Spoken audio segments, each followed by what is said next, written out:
Livro Os Dois Tipos de Fé, de E.W. Kenyon.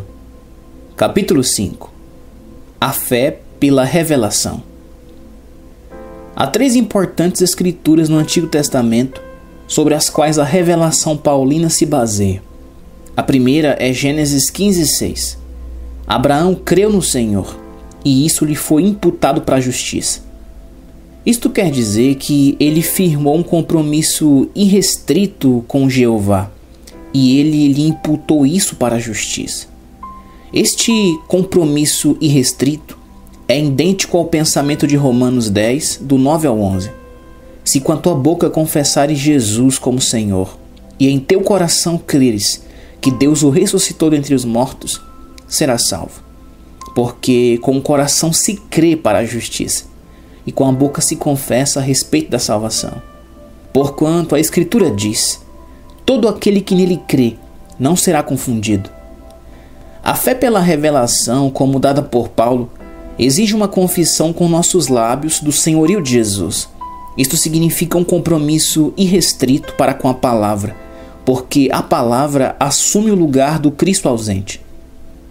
A segunda passagem da Escritura de Isaías 28:16, revista e corrigida, diz: Eis que eu assentei em Sião uma pedra já provada, pedra preciosa de esquina, que está bem firme e fundada. Aquele que crê, não se apresse. Há 2 outras traduções. Aquele que crer nele não perambula distraidamente procurando outro fundamento. Ou, aquele que crê nele não será envergonhado. Diz que quem faz isso não será envergonhado. Não importam as circunstâncias, aparências ou evidência dos sentidos. Ele repousa seu caso completamente na palavra. A terceira passagem é Abacuque 2:4. O meu justo viverá pela fé. Ela conduz a um passo à frente. O meu justo foi tornado justo por meio de uma nova criação. Ele deve andar não por vista ou por sentimento. Ele deve andar pela fé. Em outras palavras, ele deve andar pela palavra. 2 Coríntios 5:7, revista e corrigida. Porque andamos por fé e não por vista. Hebreus 10:38. O meu justo viverá pela fé. Se retroceder, nele não se compraz a minha alma. Você nota em cada uma dessas passagens um desafio à sua confiança? Você é o seu justo. Você deve viver por fé. Não deve recuar para as evidências dos sentidos e para o conhecimento pelos sentidos, mas deve prosseguir com ele à luz da palavra. Você fará como Abraão fez. Você está olhando para a palavra e se torna forte através dela, dando glória a Deus, pois reconhece que Deus é capaz de confirmar em você tudo o que ele prometeu em sua palavra. Você pode ver como estas grandes passagens das Escrituras se tornam o fundamento da revelação da justiça pela fé na palavra, como encontrado nas epístolas paulinas. Você descobrirá que no começo de seu grande argumento no livro de Romanos, Paulo usa a fé de Abraão como um tipo. Romanos 4, do 3 ao 5 diz: Pois que diz a Escritura? Abraão creu em Deus, e isso lhe foi imputado para a justiça. Ora, ao que trabalha, o salário não é considerado como favor, e sim como dívida. Mas ao que não trabalha, porém crê naquele que justifica o ímpio, a sua fé lhe é atribuída como justiça. Justiça significa a capacidade de ficar na presença de Deus sem senso de pecado, culpa ou inferioridade. Você notará depois que Deus atribuiu a justiça a Abraão, que ele fez sua grande intercessão pela salvação de Sodoma e Gomorra. Leia cuidadosamente Gênesis 18 e observe a ousada fé de Abraão. Ele não era justo da maneira como nós somos justos. Sua justiça era meramente atribuída a ele. Ela foi colocada na sua conta. Ela lhe deu crédito com Deus. A passagem que acabamos de ler de Romanos 4 nos diz que a justiça não é atribuída com base nas obras. Essa justiça é concedida com base na fé. Ninguém pode fazer obras para consegui-la. Ela é aceita como um dom. Efésios 2, do 8 ao 9 diz: Porque pela graça sois salvos mediante a fé, e isto não vem de vós, é dom de Deus, não de obras para que ninguém se glorie. A salvação a redenção, a vida eterna, a nova criação, a presença residente do Espírito, o direito legal de usar o nome de Jesus e todos os nossos privilégios como filhos e filhas de Deus estão baseados sobre a graça através da fé. Ninguém a consegue pelas obras. Ninguém detém uma posição melhor do que algum outro. Toda pessoa tem a mesma justiça, os mesmos privilégios, a mesma posição, pois é tudo pela graça. A fé de Abraão, descrita em Romanos, é relatada em Romanos 4, do 18 ao 21. Abraão, esperando contra a esperança, creu para vir a ser pai de muitas nações. Esta é uma afirmação surpreendente. A fé lutou com a esperança e a fé venceu. A esperança é sempre futura, a fé é sempre agora.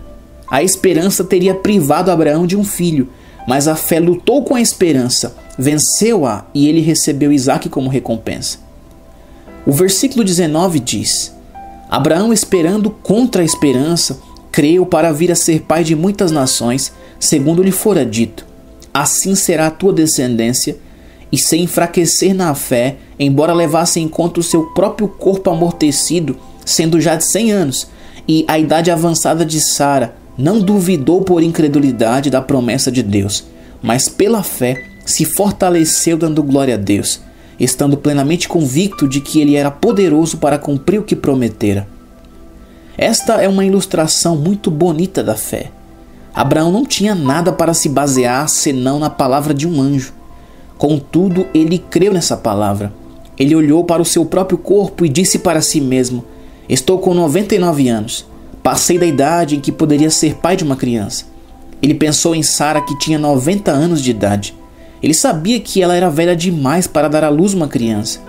No entanto, se desviando da evidência dos sentidos, ele olhou para a palavra que Deus havia falado através do anjo e se fortaleceu através da fé, dando glória a Deus, pois sabia sem dúvida ou medo que Deus é capaz de confirmar o que prometeu. Esta não é a fé do conhecimento pelos sentidos, esta é a fé pela revelação. Este é o tipo de fé que Paulo nos deu em sua revelação. Note o versículo 22. Pelo que isso lhe foi também imputado para a justiça. Ele não tinha a justiça que temos, ele tinha a justiça colocada a seu crédito. Romanos 4, 23 ao 25. E não somente por causa dele está escrito que lhe foi levado em conta, mas também por nossa causa, posto que a nós igualmente nos será imputado, a saber, a nós que cremos naquele que ressuscitou dentre os mortos a Jesus, nosso Senhor, o qual foi entregue por causa das nossas transgressões e ressuscitou porque estamos justificados perante Deus. A revelação paulina mostra que Deus realizou uma redenção perfeita em Cristo. Colossenses 1, 13 e 14 diz: Ele nos libertou do império, ou seja, autoridade das trevas, e nos transportou para o reino do Filho do seu amor, no qual temos a redenção, a remissão dos pecados. Efésios 1, 7 diz: No qual temos a redenção pelo seu sangue, a remissão dos pecados segundo a riqueza da sua graça. Romanos 3, 26 diz: Tendo em vista a manifestação da sua justiça no tempo presente, para ele mesmo ser justo e justificador daquele que tem fé em Jesus. Esta redenção era uma redenção do domínio de Satanás, era uma redenção da culpa e da penalidade do pecado, era uma redenção de nosso corpo físico do domínio da doença, era uma revelação da nova criação realizada em Cristo Jesus. Isto se torna uma realidade quando aceitamos Cristo como nosso Salvador e o confessamos como nosso Senhor. Deus deu ao homem natural sua vida e natureza. 2 Coríntios 5, 17 e 18. E assim, se alguém está em Cristo, é nova criatura. As coisas antigas já passaram, eis que se fizeram novas. Ora, tudo provém de Deus, que nos reconciliou consigo mesmo por meio de Cristo. Efésios 4, 23 e 24. E vos revistais do novo homem, criado segundo Deus, em justiça e retidão, procedentes da verdade. Esta revelação de uma nova criação consiste no fato mais surpreendente da graça de Deus. Deus pode tomar um homem governado por Satanás, alguém que é chamado de pecado, porque ele está identificado com Satanás e é um filho dele. E ele pode redimi-lo, tirá-lo desta condição e transmitir-lhe sua própria natureza, tornando-o seu próprio filho. 1 João 5, 12 e 13 nos conta o que ele recebeu. Aquele que tem o Filho tem a vida. Aquele que não tem o Filho de Deus não tem a vida. Estas coisas vos escrevi a fim de saberes que tendes a vida eterna, a vós outros que credes em o nome do Filho de Deus. João 6,47. Quem crê em mim tem a vida eterna. Um crente é um possuidor. Não há fé sem possessão. Se creio que Deus colocou meus pecados sobre Jesus e que Jesus foi meu substituto, que ele morreu em meu lugar e que ele ressuscitou porque havia aniquilado o meu pecado e obtido a justificação para mim, no momento em que creio, eu recebo a vida eterna e me torno um filho de Deus. Crer é ter. Em seguida, ele nos dá a justiça. É uma revelação da justiça de Deus que fica disponível ao homem que tem fé em Jesus.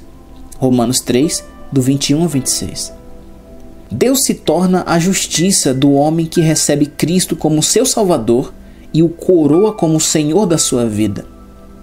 2 Coríntios 5, 21. Aquele que não conheceu o pecado, ele o fez pecado por nós, para que nele fôssemos feitos justiça de Deus. Ele não somente se torna nossa justiça, mas também pela comunicação de sua natureza, nos tornamos sua justiça, seus filhos e filhas. Hebreus 10:38. O meu justo viverá pela fé. Somos chamados seus justos. Não somente somos a justiça de Deus, mas nos tornamos filhos e filhas de Deus. O apogeu da revelação que Deus deu a Paulo, registrado em Romanos 8, do 14 a 17, afirma isso claramente. Pois todos os que são guiados pelo Espírito de Deus são filhos de Deus, porque não recebestes o espírito de escravidão para viverdes outra vez atemorizados, mas recebestes o espírito de adoção, baseados no qual clamamos, Abba, Pai. O próprio Espírito testifica com o nosso espírito que somos filhos de Deus.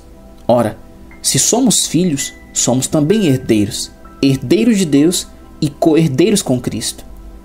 Esta é a filiação com todos os seus privilégios gloriosos. Paulo não para aí. Estes filhos e filhas são participantes não somente da natureza de Deus, mas do próprio Deus na pessoa do Espírito Santo. Romanos 8:11. Se habita em vós o Espírito daquele que ressuscitou a Jesus dentre os mortos, esse mesmo que ressuscitou a Cristo Jesus dentre os mortos, vivificará também o vosso corpo mortal, por meio do seu Espírito que em vós habita. 1 Coríntios 6:19. Acaso não sabeis que o vosso corpo é santuário do Espírito Santo que está em vós? Isso tudo vem ao crente pela fé. Não é necessário nenhuma fé do conhecimento pelos sentidos. Você não precisa ter nenhum sentimento para provar que nasceu de novo. Tudo que é necessário é a palavra de Deus. Romanos 10:9 declara: se com a tua boca confessares Jesus como Senhor, e em teu coração creres que Deus o ressuscitou dentre os mortos, serás salvo. Você não precisa da evidência do conhecimento pelos sentidos para provar que recebeu o Espírito Santo. Lucas 11:13 diz: quanto mais o Pai Celestial dará o Espírito Santo àqueles que lhe o pedirem. Sua confiança não está em nenhuma manifestação ou evidência física. Está sempre na simples palavra de Deus. Lucas 1:37. Nenhuma palavra de Deus está desprovida de poder ou da capacidade de se cumprir. Estas poderosas escrituras fornecem uma base para a fé. Temos confiança quando sabemos o que somos em Cristo. A incredulidade é, em grande medida, o resultado da ignorância do que somos em Cristo. Quando vi o que Deus havia feito por mim em Cristo, todo o meu ser ficou emocionado. A fé se tornou um fato inconsciente, ela era minha. Ele fez isso por mim. E eu disse: obrigado, Pai. E então comecei a desfrutar de meus direitos em Cristo.